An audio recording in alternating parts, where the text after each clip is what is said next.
샬롬 반갑습니다. 오늘은 예레미야 19장부터 21장까지 말씀을 함께 살펴보겠습니다. 먼저 19장에서는 하나님께서 예레미야에게 이 토기장이의 옹기를 사서 흰놈의 아들의 골짜기로 가라고 하십니다. 이 흰놈 골짜기는 이 유다 백성들이 이 우상에게 자녀를 제물로 바치던 장소였습니다. 하나님께서는 그 옹기를 이 사람들 앞에서 깨뜨리게 하시는데, 한번 깨진 그릇은 다시 원래대로 만들 수 없는 것처럼 예루살렘에도 돌이키기 어려운 그런 심판이 임할 것이다 라는 것을 보여주는 것이죠. 그리고 이어서 20장에서는 이 하나님의 말씀을 전한 예레미야가 도리어 박해를 받게 됩니다. 이 제사장 바술에게 붙잡혀서 구타를 당하고 또 목에 나무 고랑이 채워집니다. 예레미야가 하나님의 말씀을 하나님의 성전에서 전했는데 다른 불신자도 아니고 이 제사장에게 폭행을 당한 것이죠. 그럼에도 이 예레미야는 이 풀려난 뒤에도 하나님의 말씀을 멈추지 않고 전합니다. 오히려 이 바술에게 장차 임할 그 하나님의 심판을 더욱 선명하게 선포하죠. 그리고 21장으로 넘어가면 또 분위기가 사뭇 달라집니다. 이 바벨론의 왕인 이 느부갓네살의 군대가 예루살렘을 위협하는 그런 상황에서 그동안 예레미야의 말을 무시하던 이 시드기야 왕이 예레미야에게 사람을 보내서 하나님께 기도해달라고 부탁을 합니다. 하지만 하나님께서 이들의 기대와 같이 바벨론 군대를 물리쳐 주겠다라고 하지 않으시고 오히려 백성들이 살 수 있는 마지막 길을 알려주시는데, 오늘은 그 말씀을 함께 묵상해 보도록 하겠습니다. 우리 21장 8절 함께 읽겠습니다. 여호와께서 말씀하시기를, 보라, 내가 너희 앞에 생명의 길과 사망의 길을 두었노라. 너는 이 백성에게 전하라 하셨느니라. 아멘. 하나님께서 생명의 길과 사망의 길, 이 두 가지 길을 제시하시죠. 그리고 어떤 길이 생명의 길인지 어떤 길이 사망의 길인지 쉽게 구분할 수 있을 거라 보통은 다 예측을 합니다. 그런데 9절 말씀을 보면 흔히 떠올리는 생명과 사망의 이미지와 전혀 다른 말씀을 하세요. 우리 9절 함께 읽겠습니다. 이 성읍에 사는 자는 칼과 기근과 전염병에 죽으려니와 너희를 애워싼 갈대아인에게 나가서 항복하는 자는 살 것이나 그의 목숨은 전리품같이 되리라. 이 바벨론 군대가 포위하고 있는 이 상황에서 백성들이 기대했던 말씀은 아마 이런 말씀이었을 겁니다. 끝까지 버텨라. 예루살렘 성을 지켜라. 내가 바벨론 군대를 물리쳐 주겠다. 이런 말씀을 예상하고 마음의 준비를 하고 있었겠죠. 예루살렘 성에는 높은 성벽도 있고 군사도 있습니다.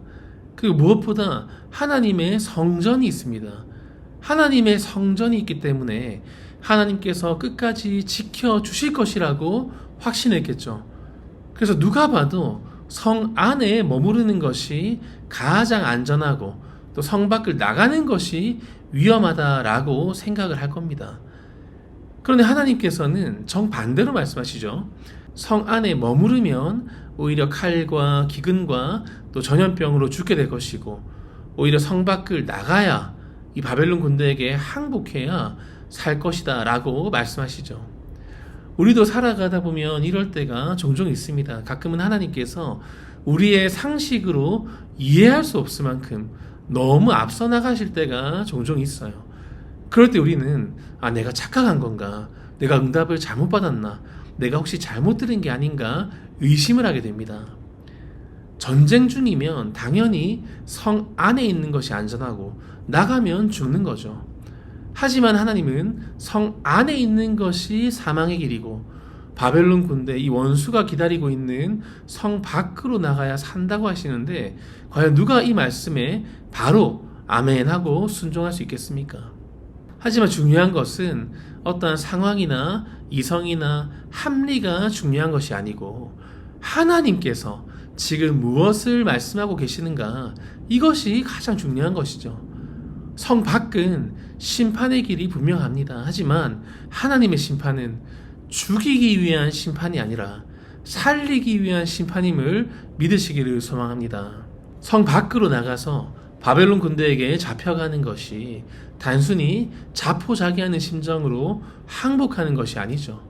하나님을 신뢰함으로 기꺼이 그 심판을 받아들이는 순종의 모습입니다. 멸하시는 하나님이 아니라 살리시는 하나님을 신뢰하는 행동이죠. 지금까지는 하나님의 말씀을 거부했던 백성이라 할지라도 이제부터라도 돌이키고 기꺼이 그 심판을 감당하고 또 새롭게 거듭나겠다는 의지를 하나님께 보여드리면 살 수 있는 겁니다. 이 믿음이라는 것은 내 생각을 끝까지 밀어붙이는 것이 아니라 하나님께서 지금 무엇을 말씀하시는지를 분별하고 또 그 말씀 앞에 자신을 맡기는 것이 참된 믿음임을 기억하시기를 바랍니다. 우리 끝으로 10절 함께 읽겠습니다.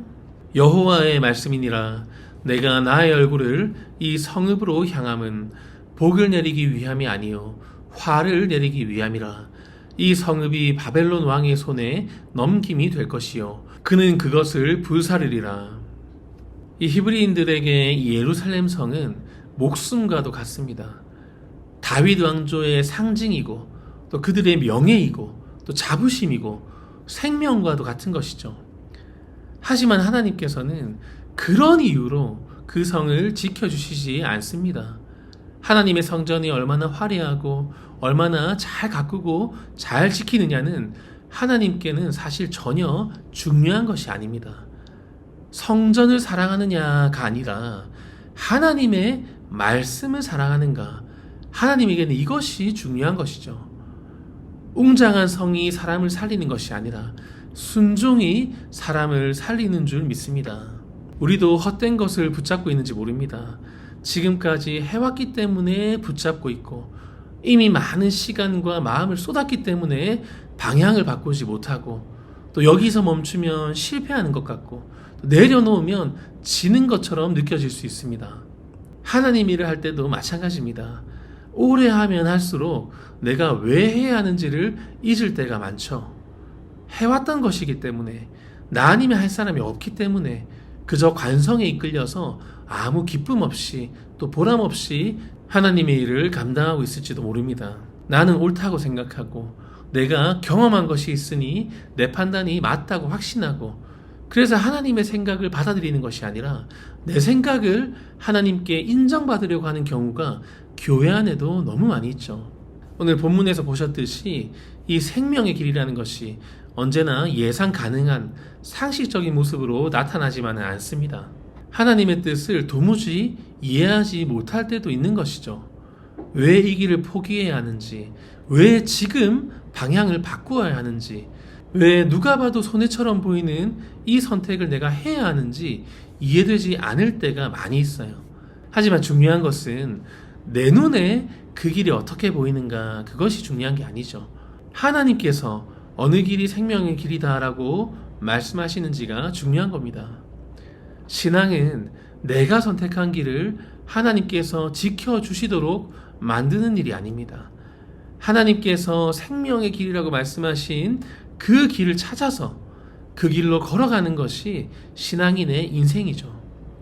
그 길이 내 생각과 다르고 상식적이지 않고 손해처럼 보이고 때로는 자존심을 내려놓아야 할지라도 하나님의 말씀을 따라가는 길에 생명이 있음을 믿으시기를 소망합니다. 우리 끝으로 8절 말씀 한 번 더 읽고 말씀을 마치겠습니다. 여호와께서 말씀하시기를 보라, 내가 너희 앞에 생명의 길과 사망의 길을 두어놓으라. 너는 이 백성에게 전하라 하셨느니라. 아멘. 하나님께서는 이 심판의 순간에도 생명의 길을 준비해 놓으십니다. 백성이 오랫동안 말씀을 거부했음에도 마지막까지 살 길을 알려주시는 것이죠. 다만 그 생명의 길이 사람들이 기대하던 모습과 달랐습니다. 성을 붙잡고 성을 지키는 길이 아니라 말씀을 붙잡는 길, 명령에 순종하는 길이 생명의 길인 것이죠. 끝까지 버티는 길이 아니라 하나님 앞에 자신을 내려놓아야 참 생명을 얻을 수 있는 것입니다. 오늘 하루도 내 판단보다 하나님의 말씀을 먼저 헤아리고 내가 붙들고 싶은 것을 붙드는 것이 아니라 하나님께서 붙들라고 하시는 것을 붙들고 내가 가고 싶은 길을 가는 것이 아니고 하나님께서 생명의 길이다라고 보여주신 그 길을 따라 걸어가시는 저 우리 모두가 되시기를 주님의 이름으로 간절히 축복합니다. 아멘. 기도하겠습니다. 사랑과 은혜가 풍성하신 하나님 아버지, 오늘도 말씀으로 우리를 찾아와 주심에 감사를 올려드립니다.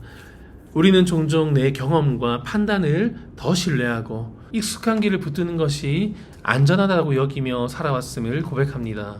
그러나 오늘 말씀을 통하여 생명의 길이 언제나 우리의 생각과 같지 않을지라도 하나님께서 말씀하시는 길에 참된 생명이 있음을 기억하게 하여 주시옵소서.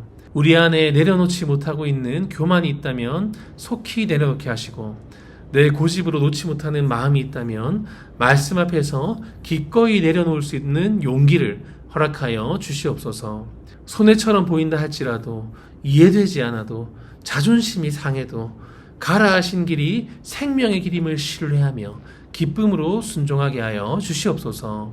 오늘 하루도 주님께 온전히 의탁하오며 예수님 존귀하신 이름으로 간절히 기도드립니다. 아멘.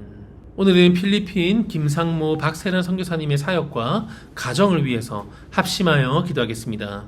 김상모 박세란 선교사님에게 성령의 능력과 새 힘을 늘 부어주셔서 맡기신 사역 지치지 않고 기쁨으로 감당하게 하시고, 만나는 모든 이웃들에게 예수 그리스도의 생명과 평안을 흘려보내는 축복의 통로가 되게 하여 주시옵소서. 특별히 두 자녀가 주님의 은혜를 힘입어 하나님 나라를 짊어질 든든한 기둥으로 또 귀한 주의 일꾼으로 자라날 수 있도록 성령님께서 늘 함께하여 주시옵소서. 또한 맡겨주신 사역을 위해 기도합니다. 필리핀 선교센터가 현지인 사역자 아카데미와 선교사 연장교육을 통해 하나님께서 귀히 쓰시는 선교의 전초기지가 되게 하시고, 새롭게 시작되는 한국 아카데미 사역을 준비하는 모든 과정 가운데 필요한 자원과 돕는 손길들이 온전히 채워질 수 있도록 인도하여 주시옵소서.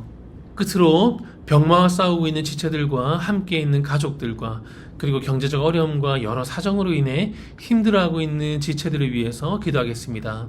또 이어서 우리 교회 다음 세대와 교회 모든 부서와 공동체 안에 천국 교제가 이루어지게 하시고 아름다운 소문이 만방에 퍼지는 귀한 교회 되게 해달라고 간절히 기도하도록 하겠습니다. 기도합니다.